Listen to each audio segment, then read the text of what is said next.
give me some water. Could you please give me some water? So, the first one is rude. Second one is polite. Do you want to talk English politely? So எந்த இடத்துல இருந்தாலும் நீங்கள் கான்ஃபிடெண்ட்டாக English பேசுகிறதுக்கு help பண்ணக்கூடிய சில விஷயங்களை பார்ப்போம்.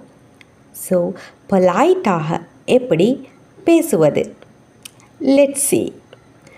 First have to make requests. ஒரு வேண்டுகோளை எப்படி மரியாதையாக விடுப்பது? So give me some water என்று கூறுவது rude. அதாவது டிரெக்டாக கேட்குறோம் வித்தவுட் பொலைட்னஸ். ஸோ அதை கேட்கக்கூடிய வேறு 2 விதங்களை இப்போ நாங்கள் பார்ப்போம். ஃபர்ஸ்ட் could you please என்று சொல்லி சேம் ரிக்வெஸ்ட்டை நீங்கள் கேட்கும்போது அது பொலைட்டான ரிக்வெஸ்ட்டாக மாறும். ஸோ அந்த விதமாக நீங்கள் எந்த ஒரு இடத்துல என்றாலும் பேசிக்கொள்ளலாம். For example, let's say these polite requests together. Say with me. Could you please give me some water? Could you please turn off the AC? Could you please open the door? Could you please pass the salt? This is one way. Now I'll show you another way to request politely. Using would you mind? Would you mind? Would you mind use பண்ணி நீங்கள் polite request விடுக்கும் பொழுது would you mindக்கு பிறகு ing form of word இனை use பண்ணி request பண்ணணும். Let's see how is it. Would you mind giving me some water? Would you mind giving me some water? Would you mind turning off the AC?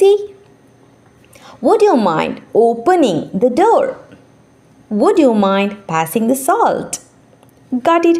Now make your own polite requests. Next one, asking permission. How can we ask permissions politely? Using may I. May I.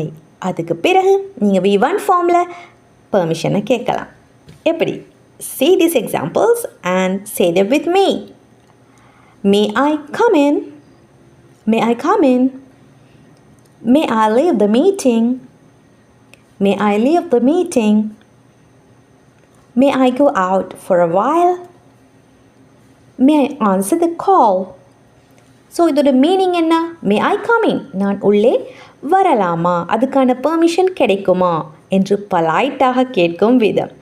May I leave the meeting, மீட்டிங்கை விட்டு நான் வெளியே போகலாமா.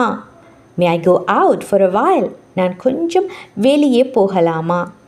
May I answer the கால், இந்த காலை நான் answer பண்ணலாமா. Got it? இனிமே இந்த பேட்டர்னில் நீங்கள் பெர்மிஷன்ஸை கேளுங்க. Next, offering help. ஒருவருக்கு ஹெல்ப் பண்ணட்டுமா என்று கேட்கக்கூடிய polite ways. First one, can I help you? Can I help you? So your tone would be very important. நீங்கள் அதை கேட்கும் பொழுது எப்படி கேட்குறீங்க, உங்களோட வாய்ஸ் டோன் எப்படி இருக்குது, that is much important. Okay, can I help you? Next way of offering a help. Would you like me to? Would you like me to? என்று ஸ்டார்ட் பண்ணி நீங்கள் என்ன ஹெல்ப்பை செய்ய விரும்புகிறீங்களோ அதை கேட்கணும். Let's see some examples. Would you like me to carry your luggage?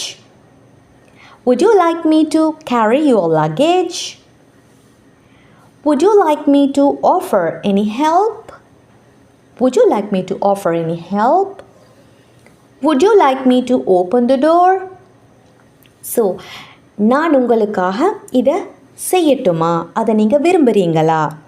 Okay, இந்த விதமாக ரொம்பவே பொலைட்டாக ஒரு ஹெல்ப் பண்ணட்டுமா என்று கேட்கலாம். Okay, try to make your own sentences for the practice.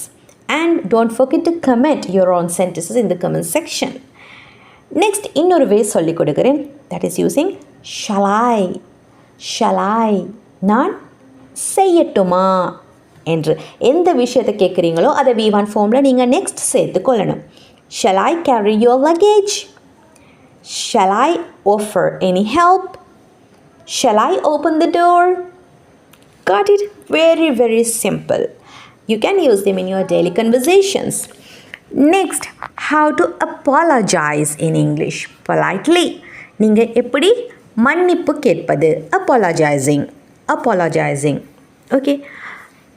One way. I'm really sorry.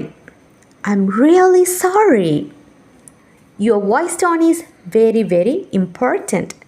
I'm really sorry. Next way. Please forgive me. மன்னித்து கொள்ளுங்கள். Please forgive me.